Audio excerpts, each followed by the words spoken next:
Dobrý večer, vážené diváčky, vážení diváci. Na Zemi je príliš mnoho problémov na to, aby sme o nich diskutovali každý večer v útorok. A preto sme sa dnes rozhodli, že budeme diskutovať o tom, či náhodou niektoré riešenia k tomu, čo zažívame takmer každý deň, sa už nenachádza mimo Zeme. Určite ste počuli o fenomenálnom štarte rakety, nosné rakety Falcon Heavy, súkromnej spoločnosti, aj keď financované do veľkej miery z verejných prostriedkov. Počuli ste o čínskom kozmickom plánovanom výskume odvrátenej strany Mesiaca, o tom, že takisto India sa pokúša etablovať sa minimálne na orbite a samozrejme aj európske krajiny cez svoje kozmické programy, ktorého súčasťou sa stalo aj Slovensko. Určite ste si zároveň všimli vyhlásenia významných a slávnych fyzikov ako Stephena Hawkingsa o tom, že ľudstvo jedného dňa bude musieť planetu opustiť. A teda o tom, či naozaj hľadáme iné zdroje alebo hľadáme nový domov, budeme diskutovať dnes s mojimi hostiami. Je tu pán Bohuslav Chrenko zo Slovak Aerospace Cluster. Dobrý večer. Dobrý večer. Ďakujem za pozvanie. Ako to prekladáte? Slovenský kozmický klaster alebo... Kozmický klaster slovenských firiem. Dobre, však ešte poviete o tom, že čomu sa venujete. Je tu pán Jan Baláš z Ústavu experimentálnej fyziky Slovenskej akadémie vied. Dobrý večer. Dobrý večer. Samostatný vedecký pracovník. Také, že na orbite, to by ste si užili vlastne. Tam 1-2 ľudia, nie? Sa striedajú. My posielame prístroje. Vyposielate prístroje. A pán Jakub Kapuš zo SOSA, musíte vysvetliť, že ste dobrovoľnícke... Áno. Slovenská organizácia pre vesmírne aktivity, je to občianske združenie. Vlastne. Strašne super to znie. Slovenská organizácia pre vesmírne aktivity, je to úplne ako z X-Files, ale poďme sa pozrieť, úplne na úvod sa vás opýtam. Začína sa tým, čo sme v týchto mesiacoch alebo ostatných rokoch svedkami éra toho, že ľudstvo sa konečne snaží naplniť svoj sen o začiatku osídlovania vesmíru. Pretože vieme, že dokonca Rusi a Američania idú spolu, alebo chcú teda stavať na mesiaci Deep Space základňu, ktorá vlastne má byť už takým, akoby, že hovorí sa vysunutým pracoviskom ľudstva, odkiaľ by sa išlo ďalej. Plánujú sa cesty na Mars, plánujú sa cesty na odvrátenú stranu Mesiaca. Čo sa vlastne deje? Čo sa s ľudstvom deje, že zrazu sa začalo celé zaujímať akoby nanovo o vesmírny výskum? Pán Chrenko, nech sa páči. Ľudstvo sa zaujíma o vesmír od dávna. Možno celé veky sa pozerajú ľudia na oblohu a uvažujú, rozmýšľajú o tom, že čo tam asi je v tej diaľke, tie hviezdičky, čo tam svietia, čo tam môže byť. A doteraz nikdy nebola možnosť, alebo staročia, tisícročia nebola možnosť sa tam nejakým spôsobom dostať. Táto možnosť vznikla prvýkrát v roku 1957, keď bola vypustená prvá vesmírna družica Sputnik 1. No a potom to nasledovalo ďalej vypustením prvého kozmonauta Jurija Gagarina a v roku 1969 pristátím prvých kozmonautov na Mesiaci. Hej, ale potom to zrazu celé skončilo. Práve k tomu smerujem. Potom to zrazu skončilo, možno aj preto, lebo od toho obdobia 1957, 1961 až po 1969, zhruba tých 10 rokov, prebiehali tzv. Kozmické závody medzi Spojenými štátmi a vtedy Sovietským zväzom o to, kto sa prvý dostane do určitých oblastí vesmíru a teda najmä v tomto prípade na Mesiac. Všetci do toho investovali veľmi významné prostriedky, obrovské prostriedky na to, aby sa tam dostali. No a vo chvíli, keď sa tam podarilo dostať, tak možno začali viacerí rozmýšľať nad tým, či naozaj to stojí za to tam lietať na ten Mesiac a vynakladať na to také veľké prostriedky, ako sa vynakladali vtedy. To muselo byť veľmi drahé tie misie, že? Všetky tie Apollo misie a... Bolo to desiatky miliard dolárov a táto suma sa dalo porovnať s tým, čo sa investovalo do armády napríklad, do vojenských konfliktov v tom období. A samotné lety do vesmíru boli súčasťou toho širšieho rámca studenej vojny, Boli to vojenské programy vlastne, takmer všetko, nie? Vo vesmíre bolo veľa vojenských programov, ale čo sa týka letu na mesiac, tak to boli v skutočnosti civilné programy financované napríklad americkou NASA. V Sovietskom zväze čiastočne vojenské a čiastočne polovojenské by sa dalo nazvať, ale teda tiež tam išlo aj o tom dosiahnuť nejaké prvenstvo. A to bolo hrozne drahé, vzhľadom na to, že to fotili nie v štúdiu Ridley Scott. Ako sa hovorí, nie, že v Nevadskej púšti. Čo vy o tom, ako vlastne si myslíte o tejto, iba tak odbočím v krátkosti, vždy ma to zaujímalo, táto teória o tom, že vlastne ľudia nikdy na mesiaci neboli, pán Baláš. Myslíte si, že boli, alebo... No ja o tom vôbec nepochybujem, že boli. Odkiaľ to pochádza táto vec, že neboli, že sa to nafotilo niekde? Myslím, že teraz sa s tým zaoberajú aj mnohí psychológovia, odkiaľ sa berú tieto konšpiračné teórie. Sú na to rôzne výklady, ale také jednoduché vysvetlenie, že až tak veľa ľudí nie je možné oklamať. Koľky boli pri tom, ako čo organizovali tú misiu, podielali sa na nej, takže určite to není nejaký falošný film natočený kdesi v štúdiách. Sú o tom nespočetné dôkazy, že to bola poctivá vesmírna misia, bola veľmi úspešná, bol to skoro zázrak, že pri vtedajšej technike sa to aj podarilo a vlastne všetci kozmonauti, že to aj prežili, dokonca aj napriek tej veľkej smole Apollo 13.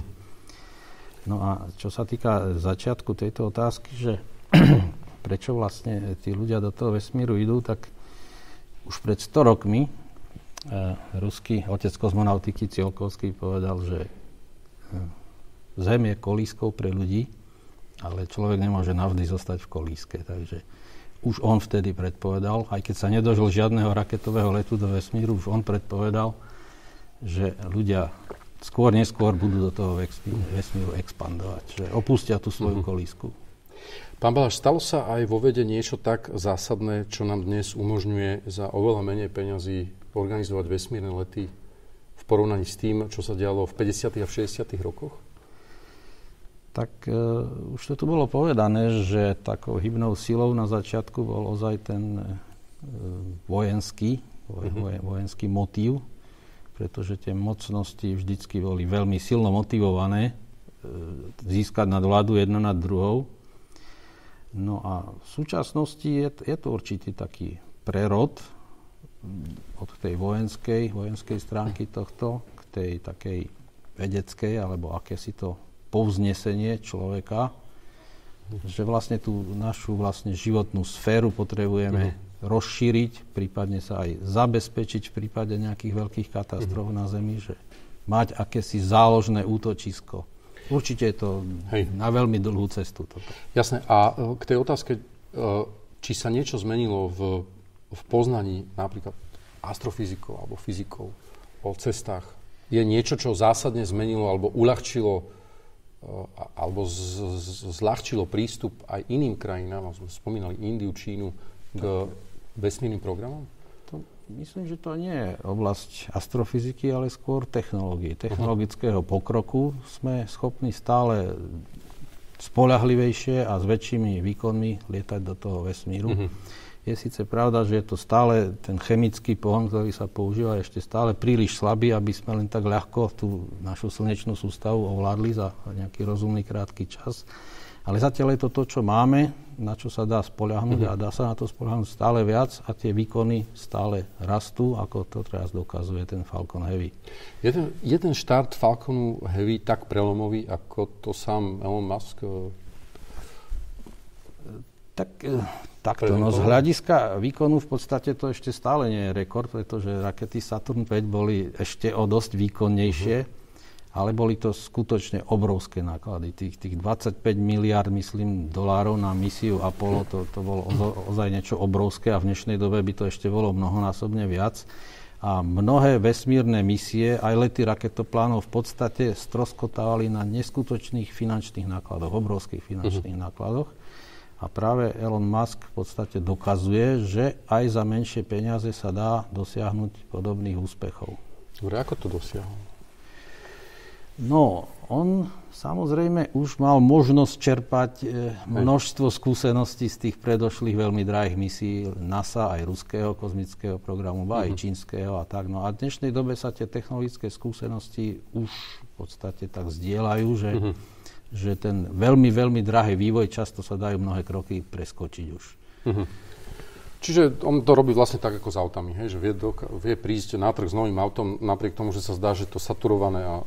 Áno, ono možno v počiatkoch toho kozmického dobývania vesmíru sa veľmi tajilo tie technológie okolo tej raketovej techniky. No ale v súčasnosti zrejme tam už až tak veľa tých tajností nie je.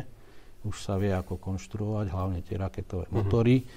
Obrovskú rolu zohráva dneska aj veľmi výkonné riadiace počítače a veľmi sofistikovaný software, ktorý tie rakety riadi.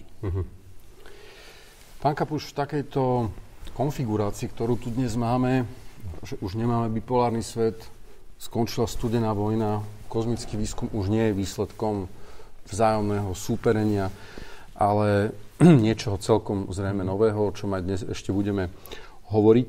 Tak vy sa venujete vlastne, že vesmírnym aktivitám zo Slovenska a teraz akoby, že skúsme si povedať, že aké je rozpätie, alebo že čo môže Slovensko vo vesmírnych aktivitách vlastne urobiť. Vieme o našich úspechoch, sondách, ktoré pristali na lietajúcich objektoch, čo je ako nepochopiteľná vec, že to vôbec trafili. Ja si to možno pán Balaš vysvetlí, že ako ste to pripravili, ale čo je vlastne ambícia slovenských vesmírnych aktivít? To je veľmi dobrá otázka. My sme sa tým začali vlastne zapodievať a vlastne je to jeden z dôvodov, prečo vznikla naša organizácia, naše združenie pred tými takmer 10 rokmi, lebo my sme boli taká skupina študentov, ktorí bavil vesmír. No a ja som bol v tej dobe v Prahe a videl som, že tam funguje Česká kozmická kancelária, že sú členmi Európskej vesmírnej agentúry, že sa obrovským spôsobom zapájajú do kozmického výskumu české firmy, výskumné ústavy a tak ďalej. No a keď som sa pozrel na Slovensko, tak som tu síce videl tú veľmi zaujímavú históriu, aj niektoré aktivity, a práve pán Balaš je hlavná tvár týchto aktivít. Bola tu história, Slovensko vyrábalo rôzne komponenty ešte v časoch programu Interkozmos, sovietskeho programu, ale aj po ňom, práve vďaka šikovnosti pána Baláža a jeho kolegov na ich pracovisku sa im podarilo aj už potom v roku 89-90 zapájať do európskych kozmických aktivít, ale nemohli to robiť vtedy vlastne priamo, nebola tam nikdy slovenská vlajka, pretože Slovensko nespolupracovalo s Európskou vesmírnou agentúrou, čiže nemohli ako keby oficiálne vystupovať. No a my sme si povedali, že nám to je strašne ľúto, že sú tu šikovní ľudia, sú tu šikovní študenti a chceli sme s tým niečo spraviť. No a ten prvý krok bola práve začatie tej komunikácie alebo spolupráce s Európskou vesmírnou agentúrou, takže my sme začali, ako sme mohli, kde sme mohli hovoriť o tom, že prečo je to dobré, prečo by sme mali, ale ľudia, keď sme niekam prišli, či už verejne, alebo dokonca sme náhodou stretli nejaké politika a hovorili mu, že prečo by Slovensko malo investovať do kozmického výskumu, tak si nejak všetci ťukali na čelo, že Slovensko a taká... No a vy ste si čo hovorili, že prečo by sme mali? Čo hľadáte akoby, že kolóniu pre Slovensko? Že kde by sme my akože ušli v prípade neviem čoho, nejaké kataklizmy? Čo je váš taký ten, ako úplne ten najzákladnejší motív? Mňa osobne, pre mňa ten motív je taký, že ja som proste fanúšik a neskutočný zanietenec do vesmíru. Ale už v tej dobe bolo jasné všetkým okolitým krajinám alebo väčšine európskych krajín, že investície do kozmického výskumu sú investície do inovácií, do rastu ekonomiky, do vedomostnej ekonomiky. To je práve aj to, čo sa tu veľakrát hovorí, že musíme rozvíjať tú ekonomiku, kde sa pracuje hlavou a nie rukami, pretože nie je to navždy udržateľné, práve tie automobilky, ktoré tu máme a tak ďalej. No a práve investícia do kozmického výskumu si myslím, že je tá cesta, ako zvýšiť úroveň vedomostnej ekonomiky na Slovensku, ako priniesť inovácie, zaujímavé technologické startupy na Slovensko a hlavne je to veľmi výnosná oblasť ekonomická. Čiže v podstate sa aj hovorí taká veta, že $1 investovaný do kozmického výskumu sa vracia 10-násobne. Čiže toto je podľa mňa ten hlavný motív. Vy viete, páni, všetci povedať, že koľko ľudí dnes sa zaoberá reálne kozmickými aktivitami na Slovensku? Teda výskumom, vývojom, možno nejakým lobbyingom. Koľko to je ľudí v tomto segmente? Takí, čo sa tomu vedú intenzívne. A teraz ale treba aj rozlišovať možno, že lebo keď sa povie vesmír, tak to je veľmi široká oblasť. Do toho spadá. Ako nemusíme, môžeme ich tam úplne všetkých zahrnúť. Že ja iba rozmýšľam, keď hovoríte o tom ekonomickom prínose, tak snažím si to predstaviť, alebo aj pre diváčky a divákov, že dobre, vieme, koľko ľudí zamestnávajú automobilky na Slovensku, alebo železnice, neviem. Že koľko ľudí vlastne sa dnes priamo dotýka vo svojej práci každodenne s problematikou vesmírneho výskumu. Poviem to možno na príklade. Vďaka tomu, že sme v nejakej fáze spolupráce s Európskou vesmírnou agentúrou, tak sú rôzne výzvy, ktoré teda ESA vyhlasuje a môžu sa ich zúčastňovať slovenské subjekty.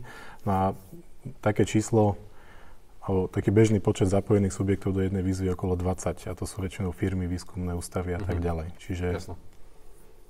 A všetko je to vlastne skôr z výskumu a z vývoja však. Takí akože vysoko špecializovaní ľudia, ktorí... Áno, sú to väčšinou vysoko špecializované technológie, prípadne nejaké aplikácie, ktoré využívajú napríklad pozorovania z družíc a podobne. Pán Chreko, tou akoby finalitou alebo tým zámerom napríklad aj kozmického klastru slovenského je vlastne čo? Že mať nejakú vlastnú národnú štruktúru vesmírnu alebo mať akože zvýšenú prítomnosť slovenského vesmírneho programu v kontexte európskeho výskumného programu, alebo o čo vám ide vlastne? No, predovšetkým to, ako správne povedal pán Kapuš, jedná sa tu o to, že technické zariadenia, ktoré sú vyvinuté, postavené pre vesmírne aplikácie, majú veľké prínosy v samotnom vesmíre, ale aj tuto dole na Zemi. A tie prínosy niekoľkonásobne prevyšujú pôvodnú investíciu, ktorú do toho investujú napríklad buď štáty alebo súkromné spoločnosti. A je veľmi dôležité aj pre Slovensko, keďže tu máme šikovných, inteligentných a schopných ľudí, využiť tieto príležitosti, ktoré nám vesmír dáva.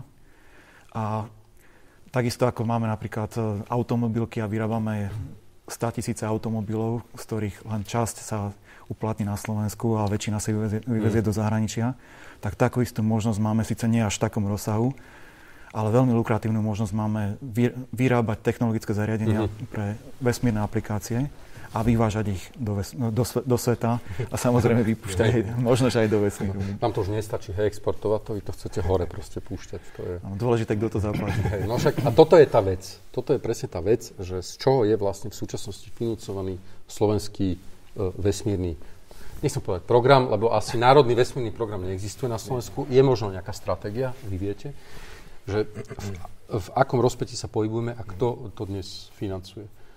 Pán Balaš, vy to viete pomenovať?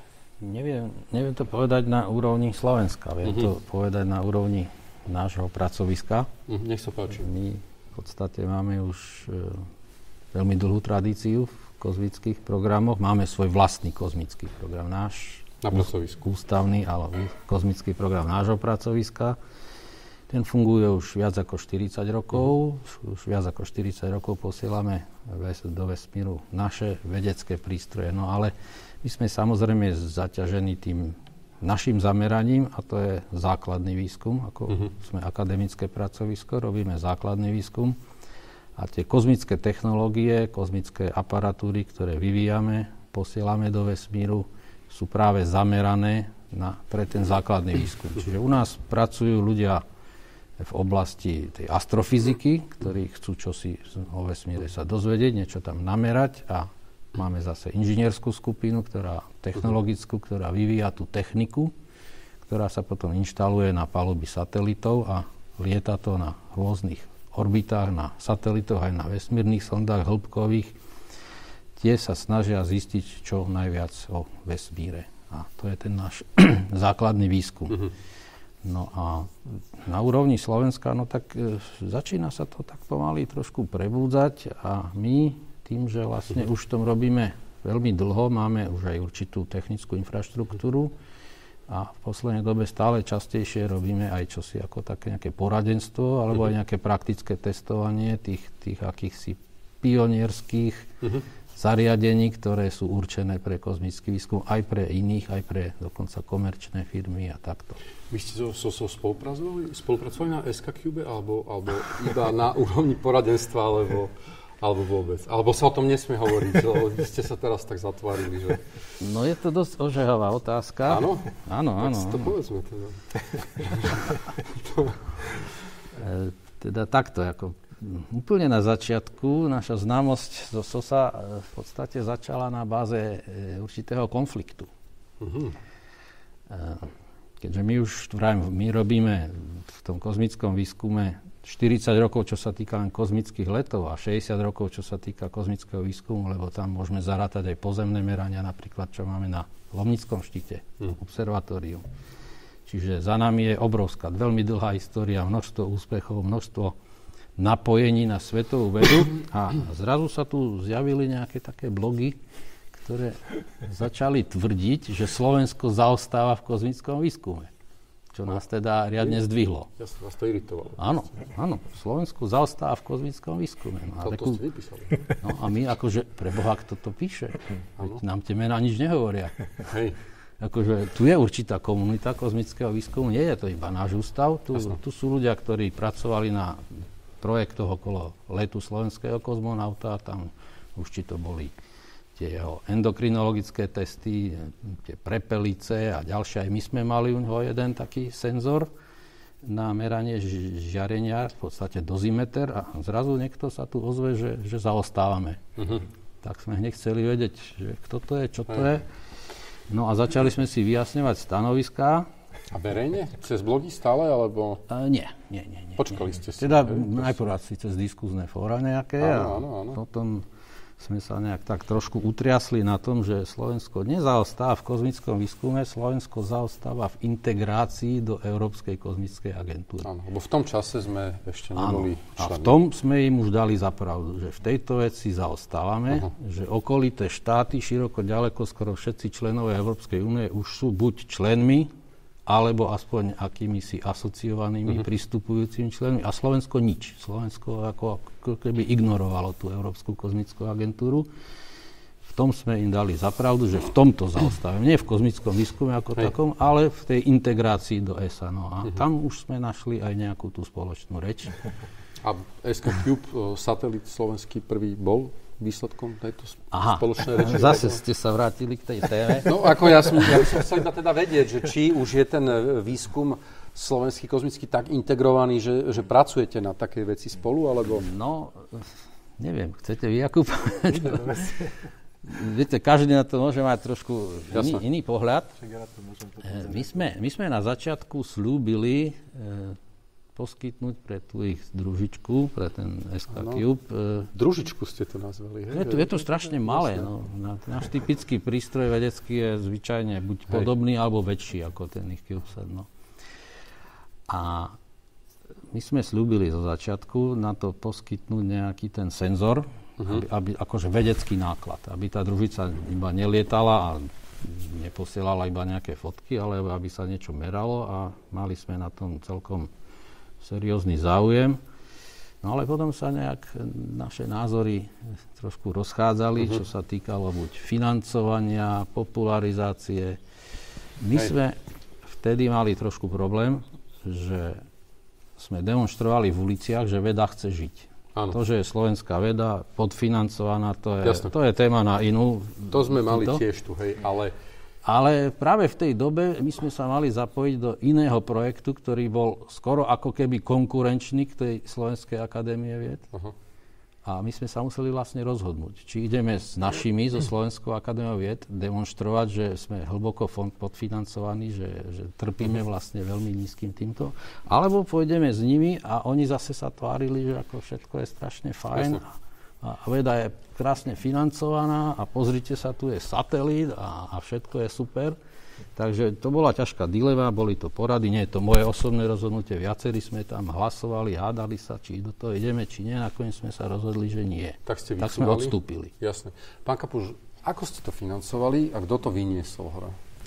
No, ja sa ešte možno vrátim aj tejto téme. Nemusíme to úplne rozoberať, už akože máme jednu vec. Dobre, že stačí, tú druhú si už poviete. Asi by sa patrilo aj pohľad druhej strany. Ale jasne, akože iba v rýchlosti teda, dobre? Dobre, skúsim to nejak do pár viac zhrnúť.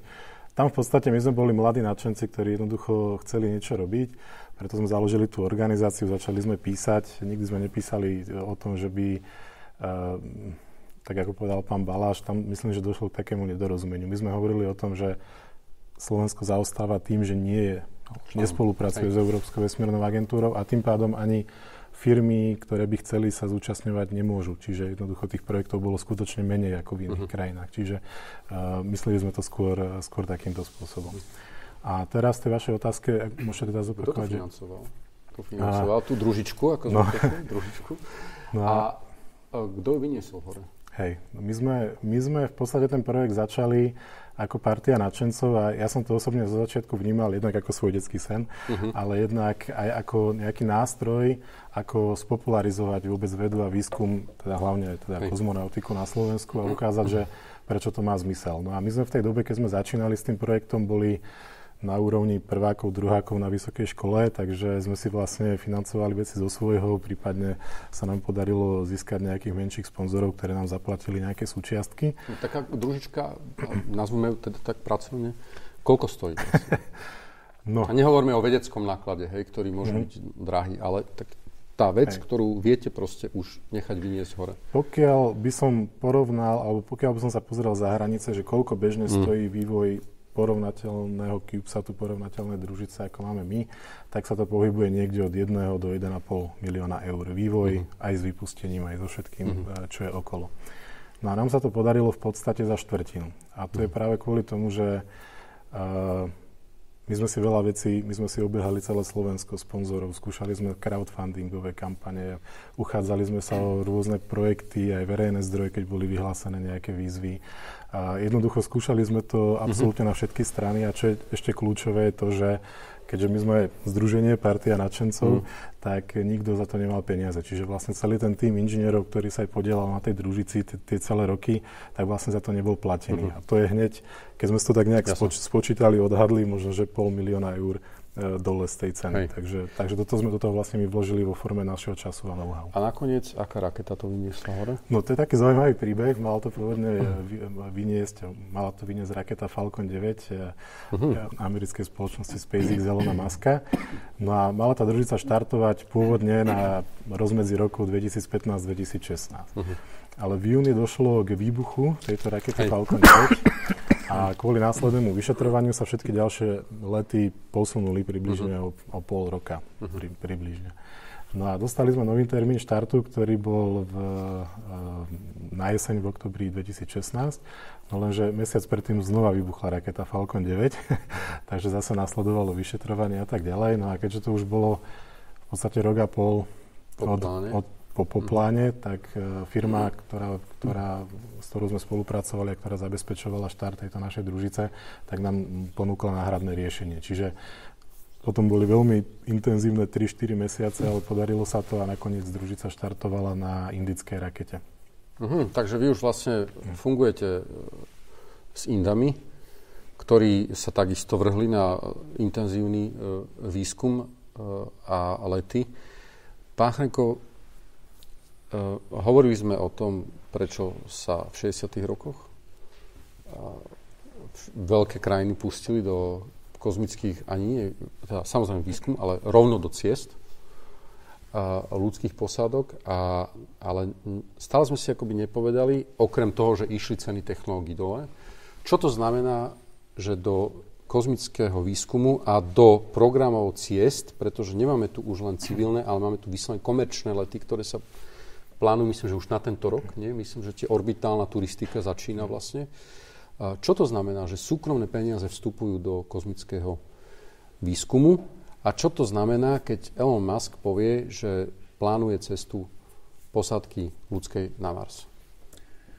Ja by som k tomu doplnil to, že tá orbitálna turistika nezačína tento rok. Ona začala už možno 10 rokov dozadu, keď letel prvý súkromný kozmonaut, ktorý si zaplatil sám vlastnú letenku na Medzinárodnú vesmírnu stanicu.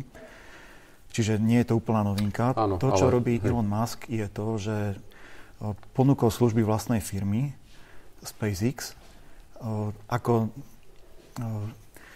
firmy, ktorá dokáže vyniesť užitočný náklad napríklad na Medzinárodnú vesmírnu stanicu. Tento program už beží niekoľko rokov. Používajú raketu Falcon 9 a majú vlastnú kozmickú loď, zatiaľ nákladnú loď, ktorá vynáša náklad zo Zeme smerom na Medzinárodnú vesmírnu stanicu a takisto je schopná pristáť a doniesť nejaké množstvo nákladu späť na Zem. Toto už funguje niekoľko rokov. A teraz to, čo ste spomínali, teda, že čo by malo nastať tento rok, je vyhlásený nový program, v ktorom sa momentálne dve firmy snažia o to, aby mohli poslať amerických kozmonautov po prestávke od roku 2011, myslím, keď prestali lietať americké raketoplány. Odtedy Američania nelietajú na vlastných kozmických lodiach a malo by sa to zmeniť teraz koncom tohto roka, niekedy v decembri, keď by možno, že vypustí Elon Musk vlastnú kozmickú loď alebo firma Boeing. A tam je to zhruba tak na vážkach, že chvíľu to vyzerá, že jedni budú skôr, druhí budú skôr, je medzi nimi určitá konkurencia. Je pravdepodobné, že to môže byť koncom tohto roka, ale je tam dosť aj pravdepodobné, že tam nastanú nejaké sklzy, takže možno, že to bude začiatkom budúceho roka niekedy. Ale zaujímavé na tom je, že ľudia sú na orbite, pomerne už akoby je to taká, začína to byť zrazu taká štandardná vec. Hovorí sa o návrate ľudí na mesiac, ale objavila sa tematika, ktorá predtým bola tematizovaná naozaj iba v literatúre, sci-fi. A bežne už NASA plánuje, Musk plánuje, možno aj iné spoločnosti súkromné cestu na Mars. Sú to iba také vyhlásenia, alebo to reálne sa dá ako urobiť, že pracuje sa na tom? Lebo niektoré tie, už sa to začne povedať trochu na reality show, nie, že ľudia vlastne musia ísť do nejakých kempov a tam sa už vlastne pripravujú nejaké posádky, dostanú iba jednosmerné lístky. Zhruba posledných asi od konca tých 60. rokov alebo 70. rokov, keď sa letelo na mesiac a keď nastal určitý útlm v kozmonautike, tak sa rozpráva, že sa poletí na Mars a všetci rozprávajú, že sa poletí zhruba tak v horizonte asi o 20 rokov. O 20 rokov, vždy sa odtýta. A toto funguje už dosť dlhé obdobie. Teraz už vyzerá, že po tých určitých posunoch, ktoré nastali a po tých určitých štartoch a technologických zariadeniach, ktoré sú pripravené nové, ten horizont už vyzerá podstatne bližšie, už nie 20 rokov, ale možno, že 10, možno, že aj menej. Ale je to naozaj mimoriadne komplikovaná, zložitá technická úloha dopraviť ľudí do takejto vzdialenosti. Musíme si uvedomiť, že to sú vzdialenosti desiatky, stovky miliónov kilometrov od Zeme. Je to proste vzdialenosť, kde svetlo letí zo Zeme smerom k Marsu niekoľko minút. Tam proste, keď pošlete ľudí, tak budú od Zeme tak odrezaní, že nikto im tam nemôže pomôcť. Musia sa spoľahnúť len sami na seba, na to, čo si zo sebou zoberú. Pán Balaš, prečo máme fixáciu na Mars? Prečo ľudstvo uvažuje dnes o Marse tak intenzívne? Je tam niečo také mimoriadne? Tak určite, ako z hľadiska možného pristátia a pobytu je to v podstate jediná taká planéta, ktorá sa čo najviac podobá na našu Zem. Má podobnú obežnú, teda nie obežnú, ale dobu rotácie ako Zem, čiže deň a noc sa tam stredajú podobne. Atmosféra síce nie je dýchateľná, ale v podstate ľudia v skafandroch by sa potom po vrchu Marsu pohybovať mohli. No a čo sa týka ako reálnosti tejto misie, no viete, ja som z oblasti tých automatických vesmírnych sond, takže ja si myslím, že ešte sme na to nedozreli. Myslíte, že Musk, keď hovorí, že majú tú technológiu, alebo budú mať, že blafuje, alebo to je reálne? Tak je to aj otázka finančných nákladov, samozrejme, a je to aj otázka tej bezpečnosti, pretože pravdepodobnosť, že tí ľudia tam poletia a živí a zdraví sa vrátia naspäť, je v súčasnosti veľmi malá ešte. Takže určite nejaký významný krok je ako tie výkonnejšie rakety. Hovorí sa nielen o Falcon Heavy, ale ešte o väčšej rakete.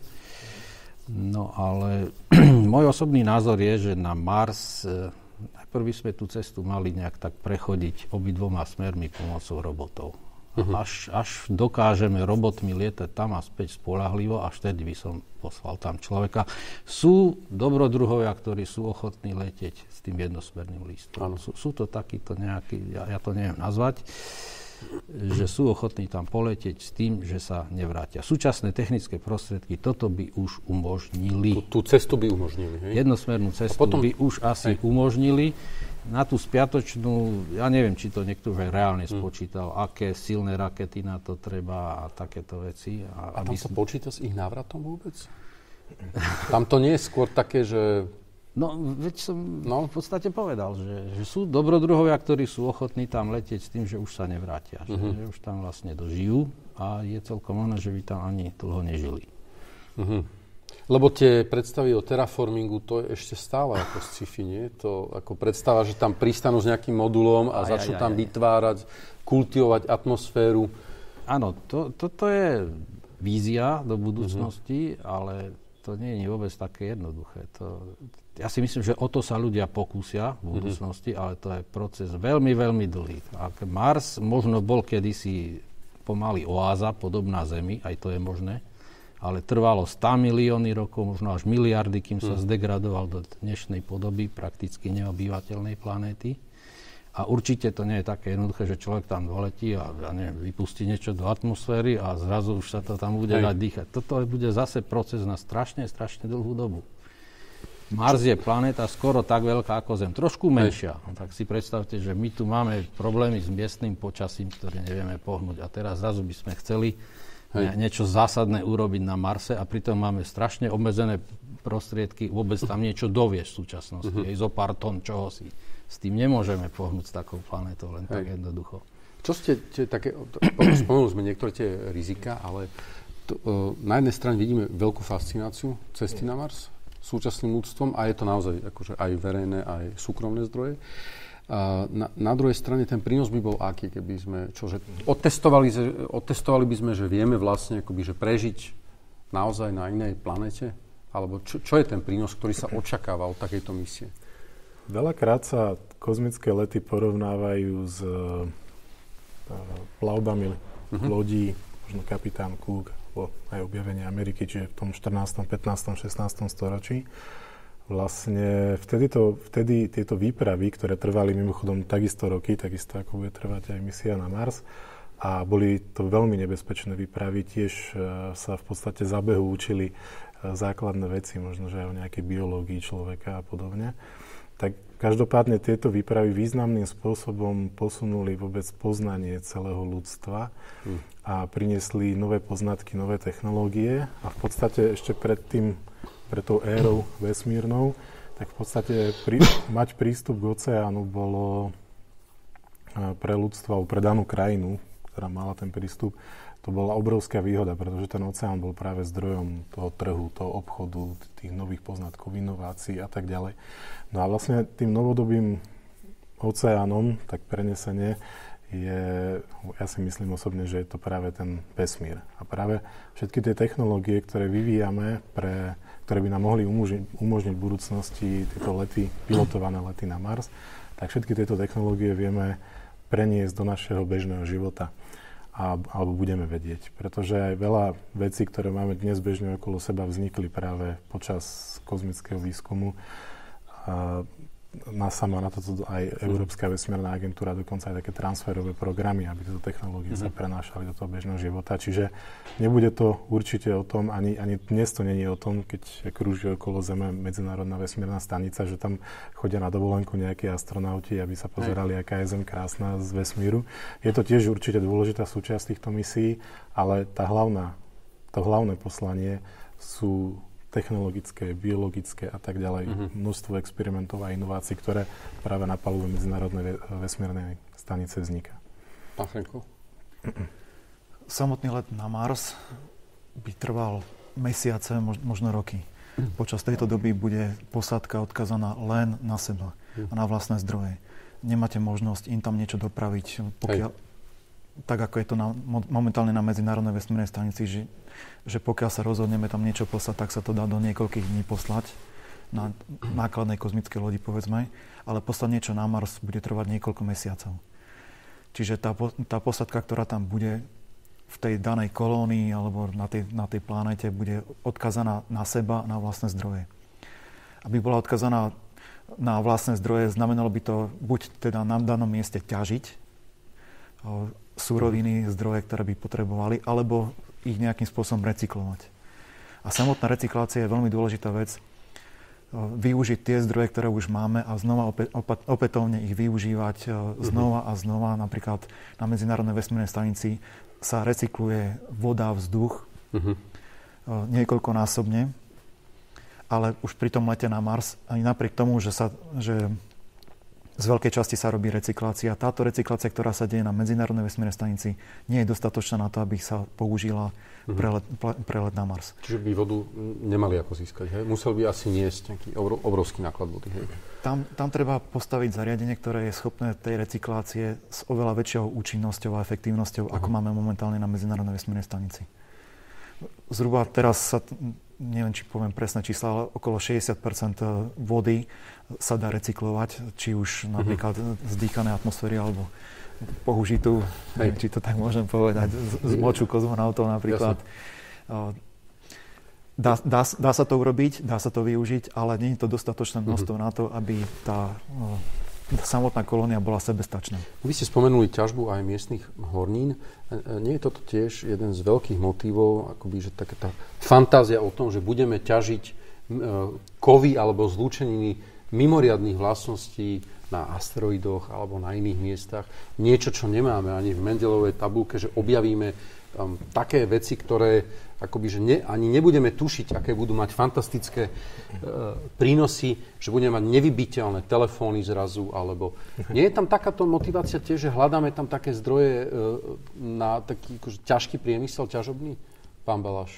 Čiastočne máte pravdu, hľadáme tam zdroje, ale nie také, že mimo Mendelovej tabuľky. V podstate celý vesmír, ako ho dneska pozorujeme, aj až po veľmi, veľmi vzdialené galaxie pozostáva prakticky z tej istej hmoty. Nenašli sme vo vesmíre niečo také, že úplne iné, ako sa nachádza tu. Ale čo sa týka tej ťažby, tak sú takéto plány samozrejme, dokonca pritiahnuť asteroid, uchytiť ho teraz na obežnú dráhu okolo Mesiaca a to by sa ako urobilo? Ťažiť, no tak to je taká náročnejšia raketová technika. Treba samozrejme si vyhľadnúť taký asteroid, ktorý nemá nejaký veľmi vysoký ten moment hybnosti voči Zeme, aby sme ho nemuseli nejak strašne brzdiť, zrýchlovať, ale proste pomocou nejakých raketových motorov, opäť niečo také silnejšie, ako je Falcon Heavy, upraviť jeho orbitu tak, aby sme ho dokázali zachytiť v blízkosti Zeme a potom nejaké tie jeho kovy, povedzme, ťažiť niektoré tie materiály. Čiže pristali by tam nejaké moduly s raketovými motormi, ktoré by ten asteroid vlastne... Áno, nejak ho presunuli na nejakú inú orbitu, zachytili ho napríklad na orbitu okolo Mesiaca. A to už by bolo akože dostupnejšie potom zo Zeme. A tá ťažba by ako vyzerala? Tam by boli nejaké platformy, ťažobné zariadenia, alebo...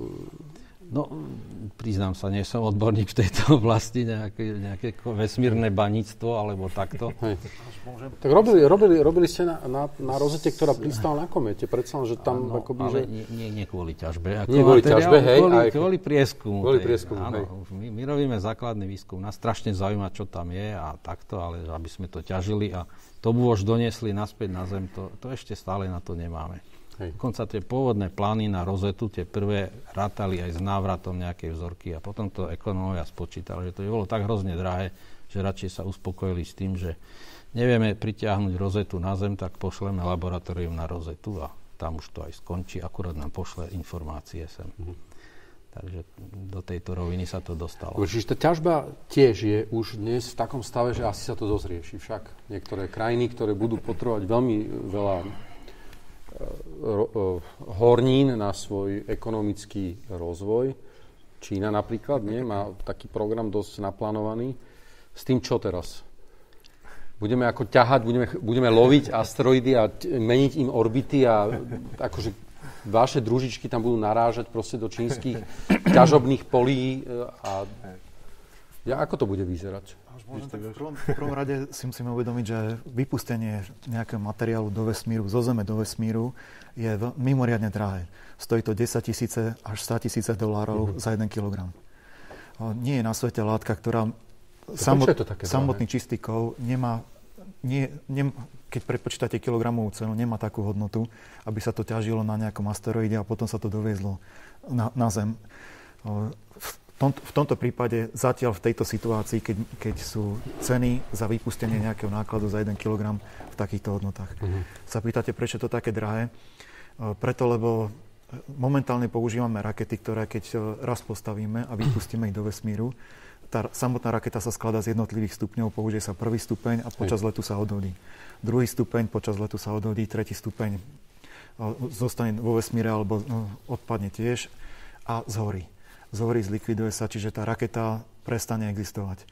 To je niečo podobné, ako skúste si predstaviť, že letíte na dovolenku niekde do Chorvátska.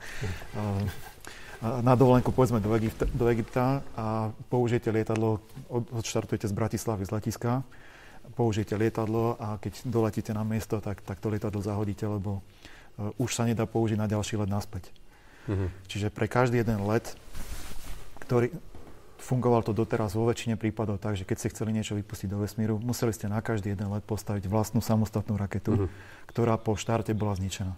Ale Musk to ako vyrieši. On tvrdí teda, že to vyriešil, nie? Že... Momentálne to rieši. Asi, ako budete povedať. Áno. V podstate už 2 roky sa mu podarí pristávať s týmito stupňami, takže vyzerá to veľmi sľubne a je to určite obrovský prelom v celom kozmickom výskume alebo v kozmonautike. A ja vidím ešte taký jeden dôvod, prečo Elon Musk vie byť o mnoho lacnejší ako tie štátne agentúry, ktoré doteraz fungovali. A myslím si, že to je preto napríklad Európska vesmírna agentúra. Jej rozpočet sa skladá vlastne z členských príspevkov jednotlivých krajín.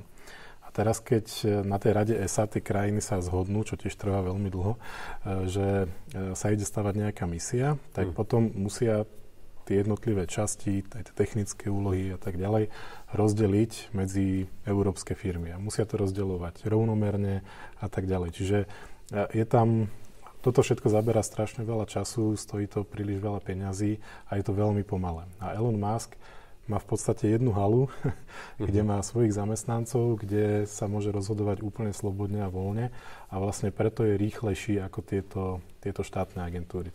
Myslím si, že toto je celkom dôležitý faktor v tom celom. No ale vracím sa k tej pôvodnej otázke, že čo vlastne zmenil vstup súkromného kapitálu a takých vizionárskych typov ako Musk do vesmírneho programu. Ideš? Nech sa páči. Predovšetkým tam vidím konkurenciu. Doteraz hlavne v Spojených štátoch nastávala taká situácia, že jednotlivé firmy, ktoré sa zapodievali stavbou rakiet a nosičov do vesmíru, sa nejakým spôsobom zlučovali, skupovali jedna druhú a konkurencia bola stále menšia a menšia, až nakoniec momentálne majú, alebo pred niekoľkými rokmi mali Spojené štáty už len 2 druhy nosičov, Delta a Atlas, a všetky ostatné zrušili. No a ako náhle tam nastal nejaký monopol, tak samozrejme monopoly začali dvíhať ceny a samotné lety do vesmíru boli príliš drahé na to, aby sa zase oplatilo postaviť nejaký náklad, nejaký zaujímavý náklad pre iné firmy, napríklad pre súkromníkov. No a Elon Musk a ešte mnohí ďalší vycítili príležitosť postaviť vlastný nosič, vlastné rakety, ktoré by boli schopní postaviť s nižšími nákladmi a začať ich vypúšťať pre americkú NASA a pre iné súkromné firmy. Kto sú to? Lebo Musk je asi najznámejší, ale tam je viac ďalších aktérov, nie? Je tam viac aktérov. Väčšinou sú to ľudia, ktorí pochádzajú z IT biznisu spred nejakých 10, 15, 20 rokov, keď založili úspešné firmy. A napríklad Microsoft, firma Amazon. To sú všetko zakladatelia týchto firiem, ktorí zarobili určité množstvo peňazí. Dneska sú to už miliardári, ktorí boli ochotní do takýchto projektov investovať a je to ich do určitej miery koníček, je to ich záujem a asi tam vidia aj v tom komerčný.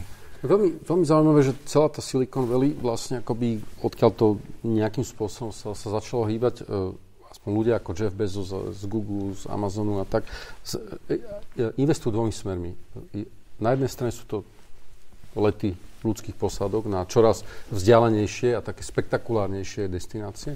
Na druhej strane veľmi investujú do problematiky nesmrteľnosti. Hej? Že oni ako keby mali už tak rozrobené vlastne s takými tými najzákladnejšími otázkami ľudstva. Hej? Že odkiaľ pochádzame, ako dlho tu budeme a kde nakoniec zmizneme. Ja by som sa predsa len ešte chcel rád vrátiť k tomu, čo pán Balaš celkom na začiatku hovoril, keď ste citovali Ciolkovského.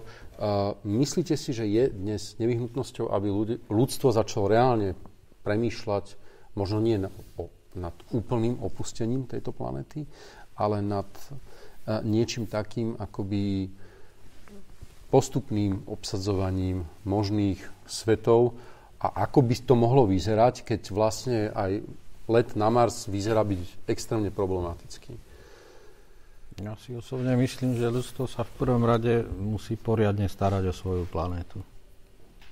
Ekológia, politika, vojny, choroby, tu sa treba... Je to oveľa, podľa mňa, jednoduchšie. Proste nasadiť všetky sily na zachovanie tejto úžasnej oázy. Inú takú nepoznáme. V našej slnečnej sústave určite nie. A na tie vzdialenejšie nemáme šancu zatiaľ letieť. Takže to by mala byť prvorada priorita. A demograficky to vieme udržať? Tak... Lebo už dnes hovoríme v polovici roka, že sme vyčerpali obnoviteľnosť zdrojov z planéty, že nás je veľmi veľa. Treba čo si robiť s tou živelnosťou, ktorou sa ľudstvo takto nejak premnožuje, rozširuje. No, ale to je politicky problematické, hej? To je problém z mnohých hľadísk, samozrejme, ale tí kozmonauti, čo boli hore a dívali sa na tú našu Zem, oni všetci sú úžasne dojatí, aký je to nádherný ostrov v tom vesmíre, taká nejaká perla, veľmi vzácna, nádherná, úžasná, všetko ostatné je neuveriteľne nehostinné. A že my si to nevážime, toto, čo tu máme. Ľudia si to nevážia. Myslíte si, že si ten ľudský habitat rozšíri aspoň na orbit? Lebo bol taký film, možno si ho pamätáte, Villeneuve to robil, Elysium, kde vlastne akoby, že tí veľmi bohatí ľudia žijú už vlastne nie na našej Zemi, ale žijú na orbite v umelých podmienkach a vlastne dole žijú takí tí akoby, že neúspešní, hej, spoločenskí. Že, nevideli ste to? Ja si myslím, že tu je oveľa krajšie dole. Ako to asi nedefinoval, ale... Už momentálne je ľudstvo rozšírené na na orbite okolo Zeme. Jasne. Momentálne už od roku 2000 je trvale obývaná nízka orbita okolo Zeme. Na Medzinárodnej vesmírnej stanici je trvalá prítomnosť ľudí od roku 2000 a sa postupne rozširuje. Ale že by niekto odchádzal zo Zeme preto, lebo niekto dostane nejaká nižšia vrstva tu a niekto by išiel. Ale videli ste ten film možno, nie? Elysium. On je veľmi dobrý, ako ten zrod akože nerovnosti vlastne nakresil, alebo takú tú extrémnu podobu potom nerovnosti. Je pravdepodobné, že tí, ktorí budú letieť do vesmíru a budú si to musieť zaplatiť sami, budú musieť na to vynaložiť momentálne podstatne väčšie čiastky, ako ísť napríklad cestou z Bratislavy do Ivanky. Určite to bude stať podstatne viacej, ale napríklad to je jedna z tých maskových myšlienok, umožniť ľuďom, aby mohli letieť na Mars za cenu jedného rodinného domu, ktorý je v Spojených štátoch. Čiže radovo niekoľko $100,000.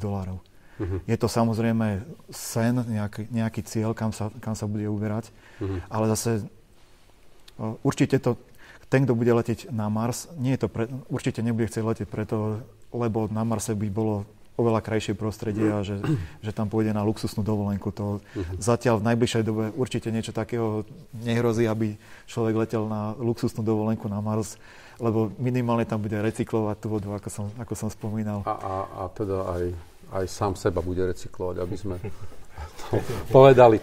Tak celkom normálne. Ale ako sa bude, nechcem to úplne ťahať do tých sci-fi vecí, ale nakoniec predsa sa ukazuje, že všetko to, čo Asimov písal, to, čo písal Philip K. Dick, že veľa z tých vecí sa naplňa. Že to, čo ešte bolo voľakedy utopia literárna, zrazu zistujeme, že sú ľudia, inžinieri, techníci, vedci, ktorí vlastne na tých projektoch pracujú a preto tá predstava aj toho, vy ste spomenuli, že budú tam rezorty, ja si pamätám na film 5. element, kde takisto je jedna taká planéta, ktorá je ešte krajšia ako Zem a ľudia tam chodia za odmenu vlastne. Hej? Že to je že najkrajšia planéta v všetkých svetoch dovtedy známych. Nechcem to nejako teda spochybňovať. Planéta Zem je určite najkrajšia, ale tá predstava tej vesmírnej turistiky nie je vlastne ten motív, ktorý nakoniec bude najviac ťahať vlastne finančne dopredu ten kozmický výskum. Lebo ľudia budú tak vlastne túžiť potom vidieť Zem z orbity a vidieť ju možno z mesiaca a možno si to dať až na Mars, že nakoniec budú ochotní dávať strašne veľa peňazí do toho. Krása je subjektívna. Niekomu sa môže páčiť jedna vec, niekomu sa môže páčiť niečo iné. Takže každý môže mať zažívať tie pocity toho, čo mu je príjemné na inom mieste. To kľudne môže byť, to sa môže stať. Niekto má rád spoločnosť, niekto je rád sám. Takže sú rôzni ľudia, každý človek hľadá možno niečo iné. Pán Kapuš, vy ste spomenuli takú vec, že mnohé tie veci z výskumu súčasného sa premietnú potom do tých denných vlastne aj predmetov, ktoré používame. Myslíte si, že to, čo sme dnes svedkami, prinesie alebo bude nositeľom takého veľkého technologického skoku, aký sa odohral vlastne v 60. rokoch, keď sa politicky a vojensky rozhodlo, že pristaneme na mesiaci, vyšleme človeka do vesmíru a zrazu to ľudstvo skočilo o tisíce rokov dopredu, lebo to bolo vlastne akoby prikázané, hej? Že ľudstvo má skočiť, lebo sme v studenej vojne. Myslíte, že niečo takéto sa môže zopakovať? Taký veľký technologický skok? Záleží najmä na financiách. Inak ten skok bol naozaj úžasný. Tomu sa skoro až nedá veriť, keď si predstavíme, že prvýkrát sa ľudia odlepili od Zeme. Myslím, prvý let lietadla ťažšie ako vzduch v roku 1903. A pristáte ľudí na mesiaci v roku 69. A ešte možno jeden termín spomeniem. V roku 1961, keď prezident Kennedy oznámil tento zámer, že do konca 10 ročia Američania pristanú na mesiaci, tak v dobe, keď to hovoril, Američania nemali v podstate žiadne technológie ani žiadnu predstavu ešte, ako to spraviť. V podstate v dobe, keď to hovoril, tak Američania mali vo vesmíre dovtedy jedného človeka a to nebol ani orbitálny let, to bol iba suborbitálny skok. Čiže to bolo niečo úžasné a hlavne to, že to naozaj stihli. No, veľkú úlohu v tom hrala práve už tá niekoľkokrát spomínaná studená vojna. A potom, keďže bol dosiahnutý nejaký ten cieľ, tak to bol ten úpadok. A ťažko povedať, či to dnes dokáže niečo naštartovať v takej miere, okrem vojny, ktorú si samozrejme nikto z nás neželá. Ale myslím si, že nejaká to súperenie, možno, že Amerika versus Čína versus Európa, že by mohla priniesť niečo podobné. Uvidíme. Vy ste to už spomenuli, je to také tabuizované, lebo existuje aj medzinárodný dohovor o mierovom využívaní vesmíru, ale pán Balaš, predsa niektoré krajiny ako majú problematické tie svoje vesmírne výskumy, alebo že nerobia ich z tých istých dôvodov, ako my si myslíme, že by ich mali robiť. Nehrozí? Akože vojenské aplikácie? Myslíte si, že hrozí tam aj príchod takých, ja stále myslím na také tie bondovky staré, kde nejaký zlosyn ovládne veľký satelit, ktorý potom pritiahne nad veľké mesto a takým tým lúčom ho vymaže. Toto nehrozí, takáto vec? Tak, v prvom rade si musíme priznať, že my toho vieme strašne málo, čo sa tam hore deje. Z hľadiska vojenských aplikácií vo vesmíre nevieme. To sú vysoko utajované veci. A vy na takých robíte tiež? Nie. My robíme čiste civilný vedecký výskum. Niekedy sa len tak úplne nepatrne otrieme o takéto veci. Napríklad sme spolupracovali s americkým civilným satelitom Image. My sme mali prístroj na čínskej družici, iný podobný prístroj bol na americkom Imagi. A my sme nevedeli zistiť orbitu tohto imidžu, pretože ho vypustili aj s vojenským špionážnym satelitom. Oni mali veľmi podobné orbity a už to bol dôvod na prísne utajenie. Takže tam sa ťažšie pracovalo už len kvôli tomu, že orbita imidžu bola tajná, pretože majú rovnakú alebo podobnú ako ten tajný vojenský satelit, o ktorom sme nevedeli už vôbec nič. To som, že vy ste, ale vedeli ste ako pozorovať, ste ho vedeli, nie? Nie, my s tým vojenským satelitom nič nemáme, ani nechceme mať. A keby ste mali, tak by ste to nepovedali, hej? Takže vlastne je to úplne jedno, že sa to pýtam. Vojenské programy vesmírne sú vysoko utajované. Takže... Nie je tam naozaj riziko? Nie je tam naozaj riziko, keď je to v takom režime, že proste sú tam krajiny, ktoré tam testujú možno aj technológie, aj také zbranie, ktoré na Zemi by sa nedali testovať, lebo by to bolo odpozorovateľné alebo namerateľné? Tak, zaprvé platí medzinárodný dohovor o zákaze rozmiestňovania zbraní vo vesmírnom priestore. Či to dodržiavajú všetci, to sa trošku ťažšie kontroluje, ale takýto medzinárodný dohovor existuje. Čiže vo vesmíre by nemali byť umiestnené žiadne zbrane. Sú tam vojenské špionážne satelity, ale tie napríklad, tam by som vyzdvihol ich pozitívnu úlohu v udržiavaní mieru. Keď máte špionážny satelit, ktorý je schopný diaľkou pozorovať Zem, máte možnosť pozorovať pohyby vojsk medzi jednotlivými štátmi.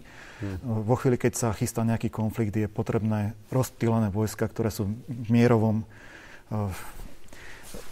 mierovej konfigurácii rozložené takmer po celej krajine. Keď chcú robiť nejaký úder na nejaké dané miesto proti nejakému cudziemu inému štátu, tak sa potrebujú skoncentrovať, sústrediť.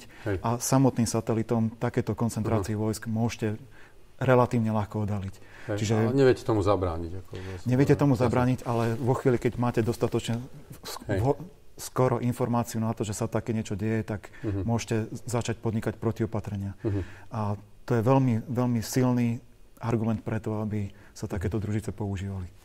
Nebojíte sa, že to niekto raz prelomí? Tie medzinárodné hovory o zákaze rozmiestňovaní zbraní v kozme a o mierovom využívaní vesmíru? Tak to je zaujímavá téma, pretože práve teraz oslavuje tá zmluva 50 rokov a v podstate za tých 50 rokov bola nezmenená, ale tým, že v dnešnej dobe sa tá situácia úplne mení a môže si do vesmíru vyslať družicu aj občianske združenie zo Slovenska, tak dochádza k tomu, že sa tá zmluva nejakým spôsobom otvára a idú sa tam zavádzať nejaké nové pravidlá.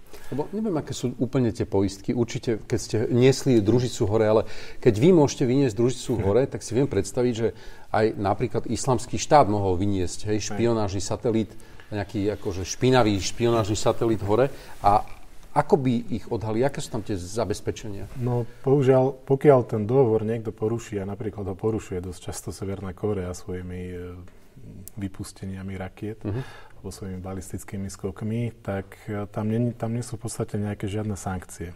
Takže to je, si myslím, že dosť zásadný problém. Akože môžeme ich na pôde OSN odsúdiť, že je to zlé, ale tam sme v podstate skončili. No a dôležité je sledovať tie krajiny, čo robia. V podstate množstvo služieb, aj americká služba, aj ruské služby, ktoré sledujú všetky objekty väčšie ako 10 cm väčšie, a ktoré sú na orbite a keď niekto niečo vypustí, tak bezpečne o tom vieme a vieme potom nejakým spôsobom na to reagovať. No ale zabrániť tomu priamo neviem si také veľké upratovanie na orbite sa ako nepripravuje, lebo to tam nikto nezbiera, nie? To je dosť problém a to sa inak práve rieši aj v týchto nových pravidlách, práve kvôli tým malým družiciam, ktoré sa vypúšťajú. Tak zatiaľ je také nepísané pravidlo, že sa umiestňujú na nízke orbity, lebo tam sa o ne postará sama príroda. V podstate po niekoľkých mesiacoch, rokoch tá ich výška klesne a zhoria v atmosfére. No ale problémom sú tie družice, ktoré sú na tých vyšších orbitách, povedzme 1000 kilometrov a vyššie, lebo tie už majú tú orbitálnu životnosť stovky, tisíce rokov. No a to je veľmi zložitá téma, je veľa iniciatív na svete, ako sa vysporiadať s týmto kozmickým smetím, ale keď chceme dostať dolu nejakú nefunkčnú družicu, znamená, že musíme ďalšiu vypustiť, čo je nesmierne drahé, nejakým spôsobom ju zachytiť. Celý ten proces môže zlyhať a miesto jedného kusu kozmického smeťa tam máme dva kusy. Ale skôr sa uvažuje o tom, že napríklad komerčné firmy, ktoré umiestňujú satelity na geostacionárnu dráhu, budú povinné, keď sa bude blížiť koniec životnosti tej danej družice, nechať si nejaké zbytkové palivo v tej družici a potom vlastne odpraviť niekam preč, kde vlastne nebude zavádzať na Mars, nie? Napríklad cvične, hej, tam urobíme si smetisko, spaľovňu. Aj z nej budeme recyklovať energiu, všetko z nej budeme mať. Pani, na záver, posledná vec pre vás všetkých, stále sa vrátim k tomu veľkému snu ľudstva, ktoré začalo zámorskými objavmi a dnes pokračuje plavbami, alebo teda začína už plavbami nielen na naše najbližšie okolie, na orbite, ale ďalej. Pán Balaš, čo by ste chceli, aby sa stalo v horizonte 1 roka, nebudeme hovoriť, že v horizonte 20 rokov, keď sa pôjde teda na Mars, také zásadné vo výskume vesmíru? Čo najviac očakávate a čo by najviac potrebovalo ľudstvo ako poznatok dnes?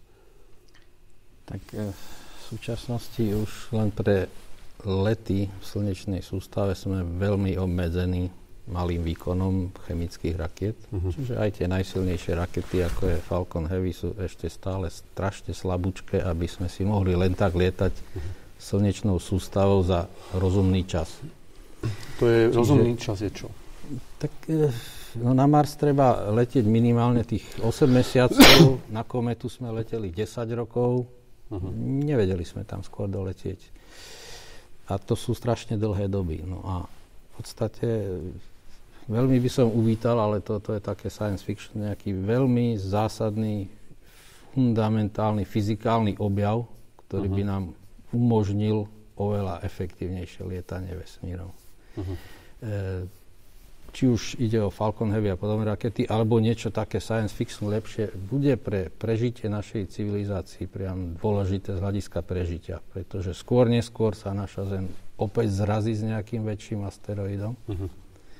A my musíme, v podstate sme povinní vyrobiť technické prostriedky, aby sme tomu zabránili. To znamená, že v rozumnom čase doletieť na nejaké to teleso, ktoré ide po trajektórii nebezpečnej pre Zem, že sa zrazíme a odkloniť ho.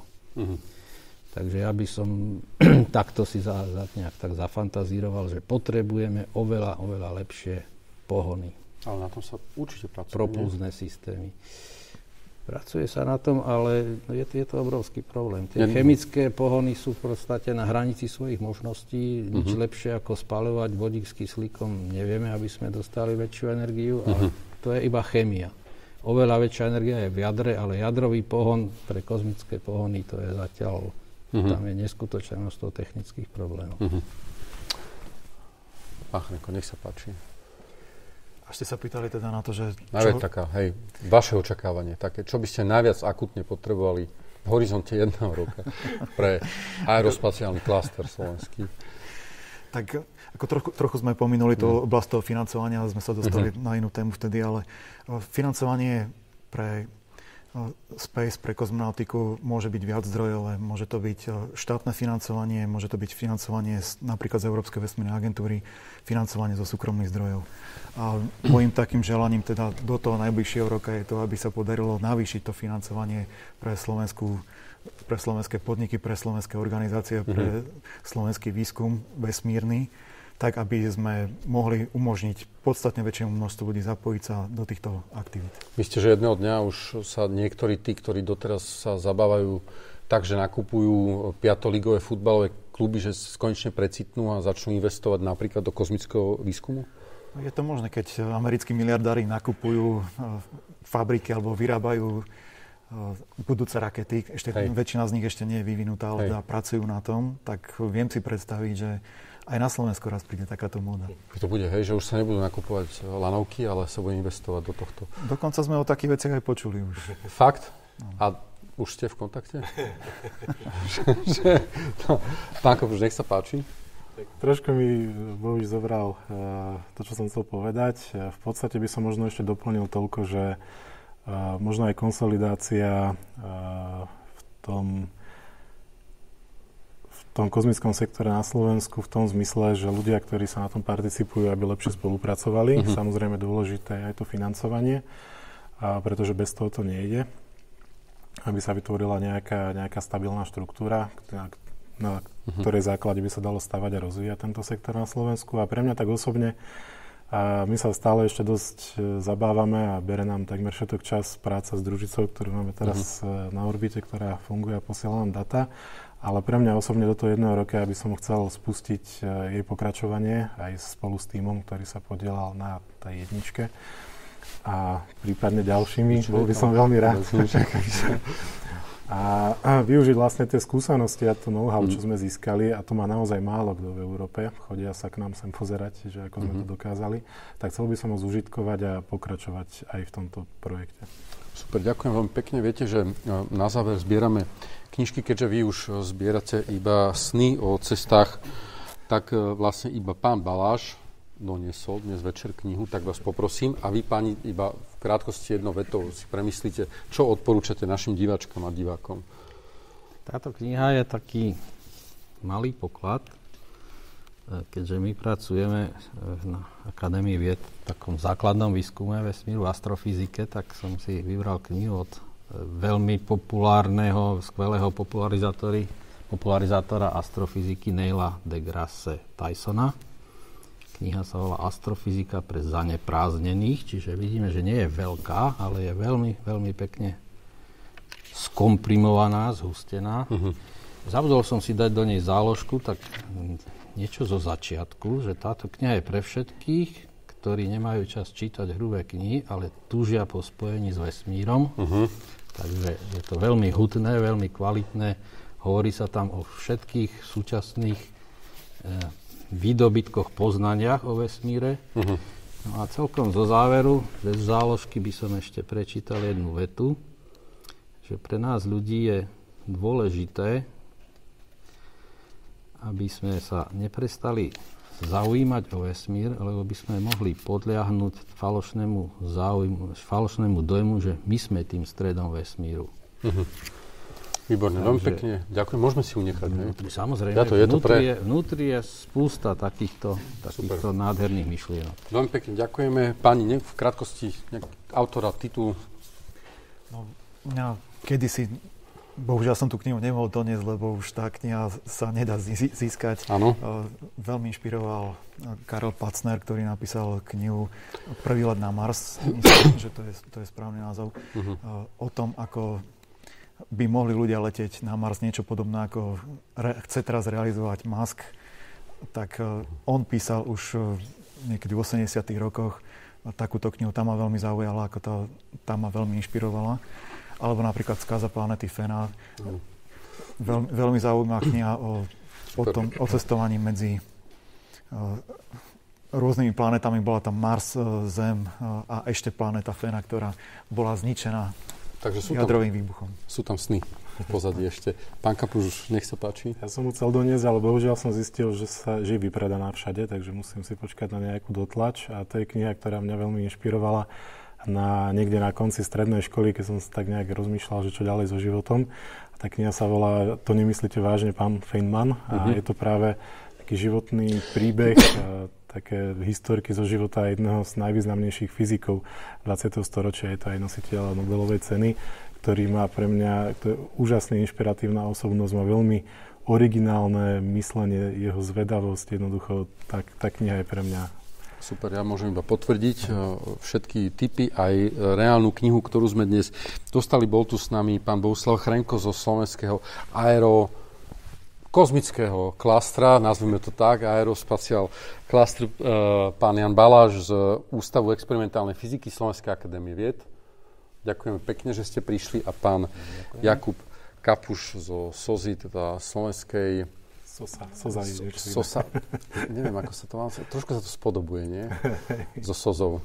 A to ste asi možno nevedeli. V každom prípade, knižka je pre vás, tipy ste možno počuli. Rozprávali sme dnes o tom, ako ľudstvo dopadne, keď neodíde alebo odíde z planéty a čo k tomu všetko vedie. Píšte nám na sociálne siete. Ak ich nepoužívate, tak nám môžete stále ešte písať na mail večera@rtvs.sk. A škoda, že tu nie je Dalibor Janda, ktorý by nám zaspieval Všichni na Mars. Chceli sme ho pozvať, aby sme mali hudobnú vložku. Žiaľ, nepodarilo sa. Tak si to pustite a zasmete sa o tom, ako smiešne si ľudia predstavovali voľakedy cestu na Mars a ako blízko už to nakoniec je. Možno ešte naše generácie 20 rokov sa dožijú takéto cesty. Pekný večer a dobrú noc z dvojky.